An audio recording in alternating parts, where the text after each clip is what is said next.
All right. Getting back into the lesson, I got cut off there. But next, the next, the next scripture I wanted to grab is in Genesis 32, uh, verse 24 through 28. Okay, and Jacob was left alone, and there he wrestled a man, and there Jacob was left alone, and there wrestled a man with him until the breaking of day. And when he saw that he prevailed not against him, he touched the hollow of his thigh, and the hollow of Jacob's thigh was out of joint, as he wrestled with him. Okay, and as he said, he said, let me go, for the day breaketh. And he said, I will not let thee go, except thou bless me. And he said unto him, what is thy name? And he said, Jacob. And then he said, thy name shall be called no more Jacob, but Israel. For as a prince hast thou power with God, and with men has prevailed. Okay, getting into the scripture here where you have Jacob wrestling with this angel. Okay, this is kind of deep. You have Jacob again speaking on Jacob and how our personality and the things that's inside of us come directly from the Most High. When you think about all the other nations, who is more spiritual than Jacob? The Israelites, again, is inside of them. It's just something. It's like the one thing that we have that the other nations don't have. It's the spirit of the Most High. Jacob here is fighting with an angel. Just think about this. He's fighting with an angel, and he's like, I'm not gonna let you go until you bless me. Fighting and striving with the Lord. Like, look, even though you don't, it might not be in your mind right now to do this. Like, you gonna bless me. It's like saying, you think about it in a robbery or a ransom or something like that. Somebody wants something so bad that they willing to go to the extremes. It's like, look, man, I ain't getting out of here till you pay me up. I ain't leaving until you give me what you owe me. Basically, what Jacob was saying. When you look at Jake, look, all we want to hear is that paper. We don't want to hear nothing else till we paid. So basically, this is what Jacob was saying to this angel. He's fighting with an angel. Like, nah, bro, I'm not letting you go because I know you from the Most High. And the one thing that he desired more than all was, to be blessed by the Most High, to be in company with the Most High. He just wanted, that connection. The most important thing to him at the point in time was getting with the Most High. Like, look, I know that you got some kind of connection with him. Bless me. And so, that's, they wrestled until he blessed them. And that angel was like, man, this guy really has a desire, to understand the Most High and to have his blessing upon him. So, it was kind of only right that it went down that way. That angel blessed him. That's when he changed his name from Jacob into Israel. Which means the Prince of the Power.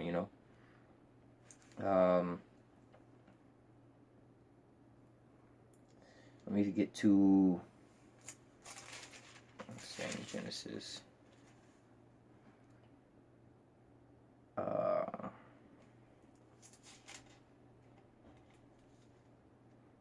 This is getting into the blessing. Just a couple little pointers here and there to giving some of the characteristics of Jacob. It says, actually, here's a couple different scriptures in here I'm gonna just jump around here because it gives a lot of description in here. Man.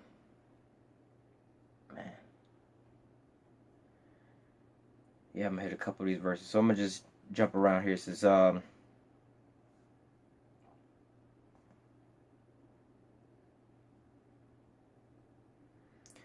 this is Genesis 25, verse 27. Okay, Isaac and Rebekah just, had kids. And he had the two kids, Jacob and Esau, the twin brothers. And the boys grew, and Esau was a cunning hunter, a man in the field. And Jacob was a plain man dwelling in tents, okay? When it says Jacob was a plain man dwelling in tents, kind of go back onto Esau, try to figure out, to break that down. It says, and the boys grew. They're giving a description of these two twin boys and their personality. And Esau was a cunning hunter. So Esau, just like in today, was a cunning hunter, is always out. He's a very adventurous person, He's always out in the woods trying to find new things, going on new thrills, seek rods. They had a joke one day. One of the comedians said, You know, if it wasn't for the white man, we wouldn't invent or we wouldn't discover anything. You know, so-called black folks, they scared of everything. You know, they might hear the wind blowing in the trees, but you heard that? Let's go inside the house. We wouldn't discover no new animals or nothing like that. You know, it was a little joke that they had in the world, but you know, it's kind of true. You know, Esau's the adventurous one. We want to see what that animal is about.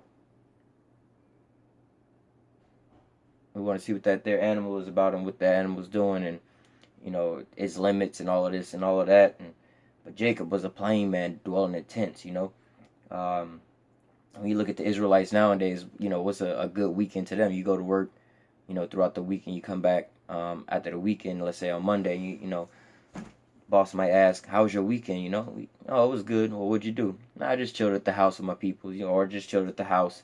You know, one of the biggest things we just like doing is just chilling and hanging out, being with our peoples. You know, it don't really matter the location or whatever. All we just need is us, ourselves, you know, and our loved ones around us, and you know that's a good time. We don't have to be going skydiving and stuff like that. You know, you can go through a lot of Jake's lives and um, you know, ask them some of the most exciting things you did, or tell me some of the stories. And most of their stories just all revolve around just them and the people they was just chilling. It wasn't, you know, we went hunting. We went out on a boat this weekend and we caught a shark. No, we don't have no stories like that. We was playing. We just chilling at the house. You know, we just want to kick back and be. All we want to do is be out for the weekend and just kick it at the house. You know, I know for myself that we're working a whole lot for Esau and stuff like that. You know, I just be happy to have off on the weekends. Like, well, what you gonna do on the weekend? I'm gonna just sit at the house, you know, get into my scriptures and stuff like that. That's a good weekend for me, you know. I just want to sit at the house. I don't want to be all out doing all this and that. For one, it's folly. It's a waste of time, and it's not fulfilling, you know.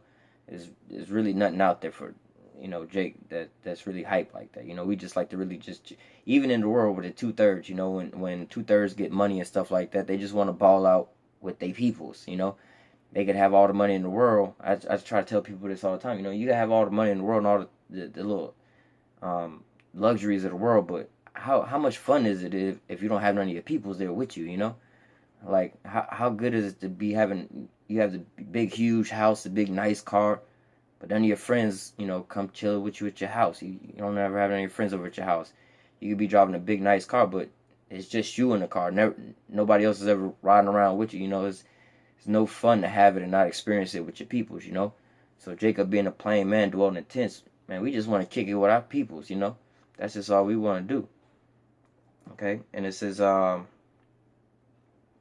me go on, keep reading through this. It says, and Isaac loved Esau because he did eat of his venison, but Rebekah loved Jacob. Okay, now this might be getting into one of my other lessons I'm gonna get into next, but I cover it now anyway. Isaac loved Esau. You know, a lot of well, Isaac was an Edomite, but you know, a lot of the Edomites and stuff like that, they talk about their sons and their fathers. You know, the sons and the fathers always have great relationships. I know there's a guy at my job now, an Edomite at my job. He has almost like a little jokingly thing he says about any and everything. You know, when they're asking about a certain tool or something, like I got that tool from my granddaddy. My granddaddy gave me that tool. My granddaddy gave me this. My granddad. It's always about his daddy, his dad, his dad, his dad. You know, whereas Jacob, you know, a lot of us don't know who our dad is, let alone our grandfathers, or we didn't really spend too much time with him, you know, things like that. But it says here, it says, but Rebecca loved Jacob, you know. It's one of the things that goes on in our communities is, you know, what you say about my mama, you could do any and everything you want to do, but when it comes to our mama, it's something, it's about to get popping when we talking about our mama or something like that, you know. This is in our spirit. When you wonder and you ask about these things, you know, there's no real answer to why any of these things are like this, except for in the scripture. The scripture breaks it down, tells you why things are the way that they are. It says, and Isaac loved Esau because he did eat of his venison, but Rebekah loved Jacob. Okay, and Jacob and Jacob sawed pottage, and Esau came from the field and was faint. Okay, and even in this little verse, you could you get more depictions, you know. And Jacob sawed pottage, so Jacob's in there. Hang on. It, yeah, well, I'll get to the next verse in a sec. But Jacob is in the kitchen. He's cooking food, right? You know, what is one of the things that you know Israel is really known for is their food. You know, the best cooks in the world all come from Israel. You know, basically anybody who has any kind of good food is an Israelite traditional food. You know, Um, like you go to any of the restaurants, one of the things I hate, like I said, where I live, there's a big population of so-called Mexicans, right? And then there's a lot of the Edomites talking all this about they don't want the Mexicans here, they want them to go back home. And I'm like, you know what? When y'all look around and you take pride in all the things that you all take your pride in, like your so-called American restaurants and stuff like that, and stuff that you all come up with, like let's say for an example, like your Applebee's and your Chili's and stuff like that. Well, you take pride and say, oh, this is, something that y'all will claim for yourself. This is Esau stuff. But who's in that kitchen cooking Esau's food for him? Okay? 9 times out of 10, it's a bunch of Issacharites. Or if not, Judah is in the back. You have Judah and Issachar that's in the kitchen cooking. And, you know, they're the ones being the chefs. They're the ones cooking all this good food for you so-called Edomites. Then that's going to just turn around and say that you don't like the so-called Mexicans here and that you want the Mexicans to go back home. But if the Mexicans went, first of all, this is their homeland, not their main homeland, but they was over here first and you came and took it from them. But if they was to leave, who's going to be cooking you all that food that you like, You like all that good food. Y'all don't have any flavor. Like the scriptures say, we just salt of the earth. We put flavor in everything. Anything we do, we don't do it normal. We have to take it to another level. So it's not right to just cook food, bland food. If you ever experience eating with Edomites in their household, man, everything has to have like some kind of flavor and put on it, like some kind of salt or something. It's like, man, all your food tastes the same. Your green beans taste the same as the chicken. The rice tastes the same way as, this or that. And it was like, man, where's the flavor at? They don't have any flavor on their food. So, like, again, you take Jacob out of America, what do you really have? Or you don't really have anything, And when it comes to the Hispanic tribes, they have all their flavors and stuff like that. They have their own aisle down in some grocery stores, with nothing but flavor and stuff like that. Like Jacob is known to be in the kitchen and throwing down. Next verse 30. And Esau said unto Jacob, feed me, I pray. Or it said, and Esau said unto Jacob, feed me, I pray thee, with that same red pottage, for I am faint. Therefore his name was called Edom. Okay? Now, we're going to get into this in another lesson when we get on to the depiction of Edom, but Edom still likes his meat the same way. I mean, this is why his name was changed, Esau, why his name was changed to Edom. It says, he wanted that same red pottage, that same red meat, like he eats today. He eats that bloody meat. He wanted that same deal. So, and Jacob said, sell me this day thy birthright. And Esau said, behold, I am at the point to die. What profit shall this birthright do unto me? And Jacob said, swear to me this day. And he swore unto him and sold his birthright unto Jacob. Okay, so first of all, that's a cut to that, in the church doctrine and stuff like that. Most Edomites would say, oh yeah, Jacob stole Esau's birthright, or he tricked him. He didn't trick him. He sold it to him. It's like when you go to a store and you buy something, it's a full agreement. Okay, you pick up the item, you bring it to the front, they scan it. This whole time you make an agreement. First of all, you agreed to pick it up. Then you made another agreement that you wanted when you came to the counter with it. Then after they rang it up and told you what the price was, you made an agreement to go in your pocket and to transfer the funds into them. And just to make sure that everything was safe, they give you a bill of sale or a receipt to show that you agreed to pay for this. You can't say, oh, well, so-and-so stole this from me. No, that's not how it went. They didn't trick you into nothing. You went, you picked it up. They didn't. When you go into Walmart, there's nobody there handing you items and telling you to go pay for this. You have to go in there and you pick up whatever you want to pick up. And then if you buy something that you didn't, intend on buying, or something broke or you got a bad deal out of it, but you was the one that picked it up, Like you can go to the store and go buy some cheap batteries and the batteries don't work, but you can't say that, hey, you the one picked up the batteries. They was right next to the good batteries, but you decided to get those batteries. That was all on you. So that's a cut to Jacob stole Esau's birthright. But and it says well, that's getting onto a whole other point, but just getting into the point that I wanted to bring to this was, Jacob, he saw an opportunity, right? And Jacob, he was like, all right, well, I want that birthright, and I got this food, you in this position. Boom. I call him Jacob the hustler, That's one thing that Jacob is, is good at. When you look at us, we all hustlers out here. We know how to turn nothing into something. We turn a bad situation into a good situation. You take lemons and make lemonade with it. You really can't hold Jake down. Jacob is something phenomenal. Obviously, it's a sign that we the children of the Most High when you think about it. But you have, like I call him, Jacob the hustler. Jacob seen a way to come up, and he came up. Just like in the world, you see a lot of Jake now. Always got a new hustle. You got the bootleg man. Hey man, they got the new movies out over here. I'm gonna bootleg some movies and sell them on the side. Or hey, they got the Gucci purses. Hey, I got the knockoffs on the side. Jacob always hustling, trying to come up with something. Even though he's not the main Gucci supplier, he gonna go and find somebody who got the knockoffs because he knows somebody who want it for low, and he gonna come up and get that sell over there. And that's Jacob the hustler.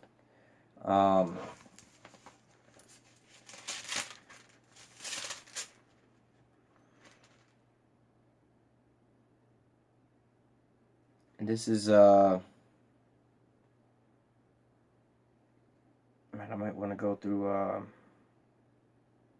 we'll just go through 30. This is Genesis chapter 30 verse 26. This is Jacob talking to Laban for his wife. He's trying to get a wife. It says, "Give me my wife and my children for whom I have served thee." So if this is Jacob when he had Rachel and Leah,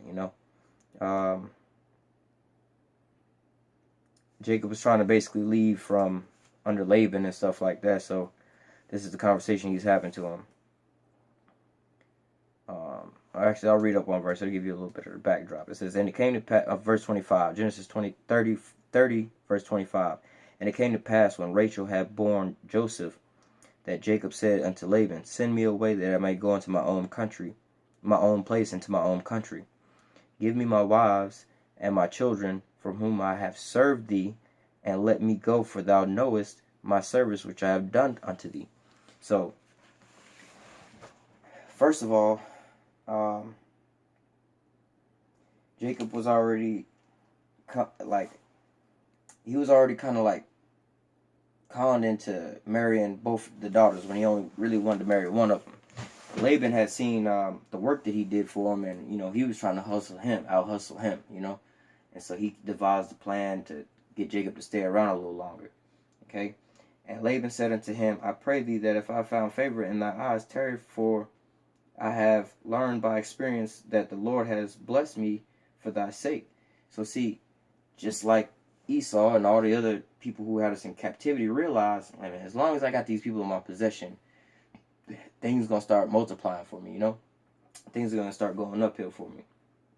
Then he said to him, "Thou knowest I have served thee, and how thy cattle was with me. For it was little which thou hadst before I came, and now it's increased unto a multitude, and the Lord has blessed thee since my coming, and now when shall I provide for my own house also?" And he said, "What shall I give thee?" And Jacob said, "Thou shalt not give me anything. If thou wilt do this thing for me, I will again feed and keep thy flock. I will pass through all my flock today, removing from thee all the speckled and spotted cattle, and all the brown cattle among the sheep, and all the spotted and speckled among the goats, and such of all of my hire." So Laban is realizing, man, look, ever since you came around, everything, again, has been turning into gold around you. We don't really want to let you go. And for you brothers in the truth and stuff like that, and the Most High is working with you, you could kind of realize this, that, wherever you go on a job like that, when the Most High is dealing with you. I know this from a personal experience, because I'm not really all that smart when it comes to a lot of things in the world, especially like in work and stuff like that, especially the job I have now, I didn't know any of the things that I knew at my job. It wasn't very mechanically inclined or anything like that, I didn't know any of the things that I do now. And then, really, my job is akin to, rocket science. Literally it is. But I didn't know anything like that, and I have to, I go through a lot of things on my job with the people at my job depending on me to do a lot of things, And if I'm not thinking spiritually, it just bothers me, because I'm like, when I had, like I was telling you about the guy at my job who says my great granddaddy did this and that, you know, kind of made me feel bad. Like, wait a minute, I didn't have my dad or my father around, my grandfather around to teach me about tools and this and that and engineering, building and stuff like that. Like, nobody taught me none of that kind of stuff. When I came to this job, I didn't know none of this stuff. But it was the Most High, you know, who provided me with all this knowledge to be able to do all of this stuff. And if you was to ask me how to explain this to you, to teach you how to do it, I couldn't teach you how to do it because I don't really know how I do it myself sometimes. I just look around and boom, this, that, boom. It's just, you know, being on the Most High. But my job notices that, you know, hey, when things get rough, put him over there. Let him deal with it. We don't know what the hell going on, but put him over there and just stand back and watch. And it's a marvelous thing that if you remove yourself from it and you just look at the whole scenario, be like, wow, you know, all the nations are being blessed because of these people don't really know what the hell is going on. The only thing that they know is that you have a power with you that, you know, in certain scenarios that whatever you touch will turn to gold. So they put you out there to get that gold for you. This is how all the other nations are being blessed, you know. And Laban is breaking this here down right now as well. And it's just like, look, man, this, you know, I need you around because you increasing my stock. You making everything go better for me, you know. It's just going.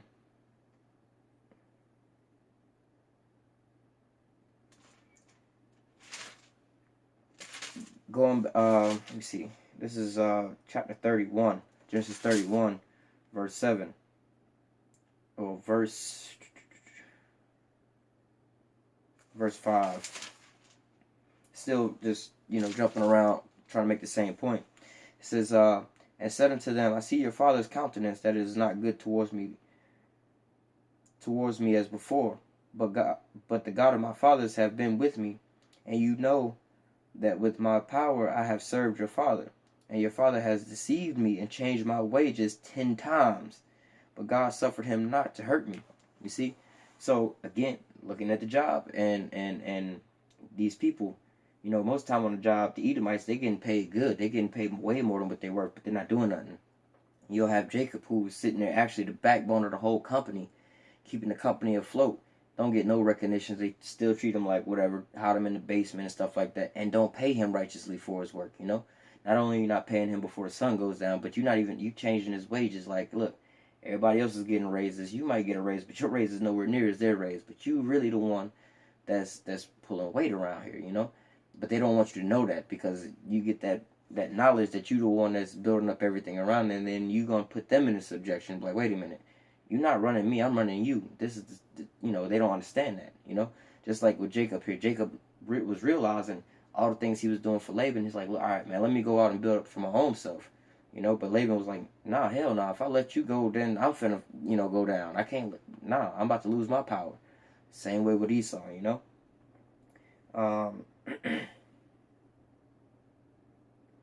We jump to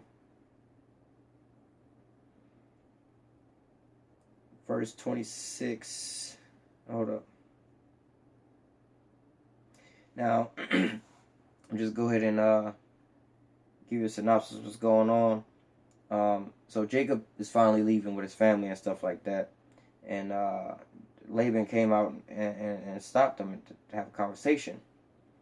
And it says, and Laban said unto Jacob, what hast thou done that thou hast stolen away unaware unto me and carried away my daughters as captives taken with the sword? Okay. It says, wherefore thou didst flee away secretly and steal away from me, and did not tell me that I might have sent thee away with mirth and with songs and tabrets and harps. Thou hast not suffered me to kiss my sons and my daughters. Thou hast done foolishly in so doing. It is in the power of the hand to do you hurt, but the God of your father spake to me yesterday, saying, take thou heed that thou speakest not to Jacob either good or bad. And now, though thou wouldest need to be gone, because thou sore longest after thy father's house, yet whereas thou hast stolen my gods. And he says, you know, going into this conversation, you know, Laban is accusing him of multiple things. First of all, he's basically accusing him of kidnapping Laban's daughter, like his daughters and his grandkids, which Jacob had married his daughters and had kids with him. But when we were reading a little bit before that, Jacob was asking to be let go. So Laban is saying, hey, look, why are you taking them away from me? You ain't going to let me know nothing. If you would have let me know you wanted to leave, I would have, blessed you. I would have gave you a parting gift and this and that, Laban trying to be cunning. That's not what happened. Jacob made aware of him that he wanted to leave. And Laban sat there and was, like, why don't you stay another night? We can, drink, party up, I can send you away. Farewell. And he tried to keep him there by getting him comfortable, And when you really look into these scriptures and stuff like that, man, you get a lot of understanding of this witchcraft that Esau's putting on us, He understands this stuff. Like, getting him comfortable when, he got his mind set in what he wanted to do. He's upset, like, look, bro, I'm getting taken advantage of. I need to leave. Laban come in and try to soothe him up, butter him up. Hey, man, come on, let's drink, let's party, blah, blah, blah. Get him into that comfortable spirit and then rock him back to sleep again, So he'll forget about all of that stuff. Oh, you wanted a raise? I'll give you a raise. Boom. Still not going to pay you what you're worth, And then now all of a sudden he's accusing him of leaving and kidnapping the kids and stuff like that, not even letting them know so he can kiss his grandkids goodbye, which that wasn't the case because he tried to tell him, but he didn't want to listen. So, Jacob just up and left one morning. Not only that, he's accusing him of stealing his gods, right? In which actually one of his daughters wound up taking him, which was a foolish thing, but who was being blamed for it? Jacob. When things aren't going right for somebody, they want to go and blame Jake for it. And then what are they blaming Jake for? Stealing. That's one of the things that's put upon Jacob is that we thieves. We like to steal a lot of stuff, But again, like, who stole the whole country? Who stole the whole planet Earth? Who stole the whole nation of people? It wasn't Jacob. It sounded like Esau, So, let me jump around real quick. I just read this.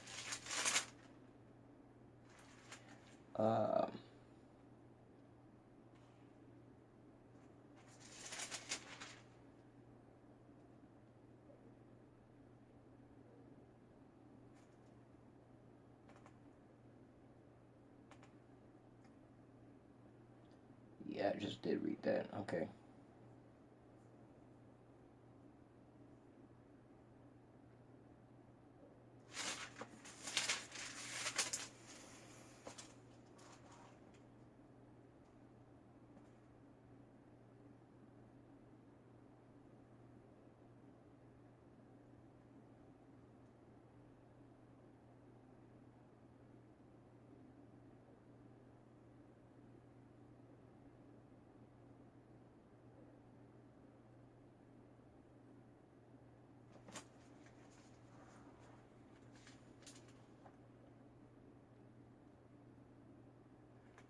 Alright, I'm almost done here, brothers. Bear with me for 1 second.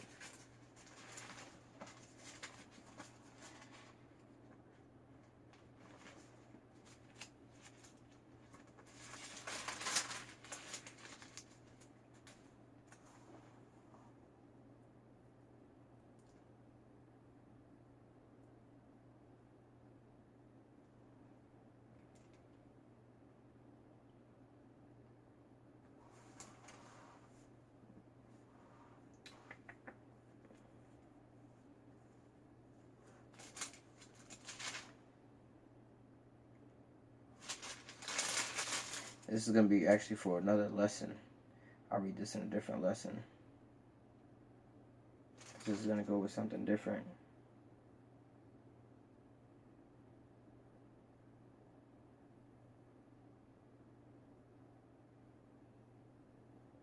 Right. Okay, let me get out this one. And this is kind of going into a different lesson. But I'll read this one here as well, giving a little description. It says Isaiah 51, verse 20. This is going to get kind of into the curses. That's a whole nother lesson. We're going to get into the curses that befell us.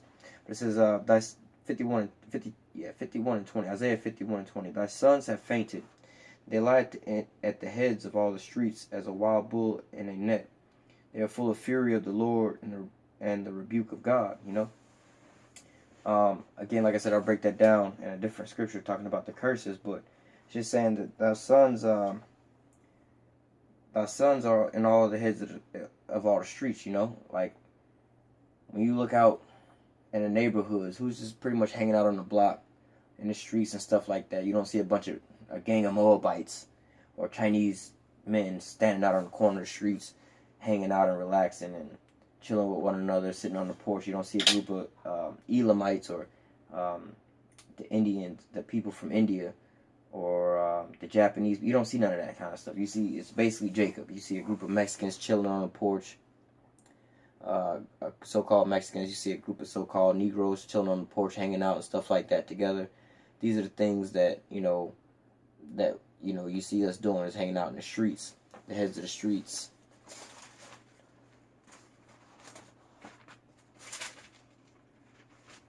Oh.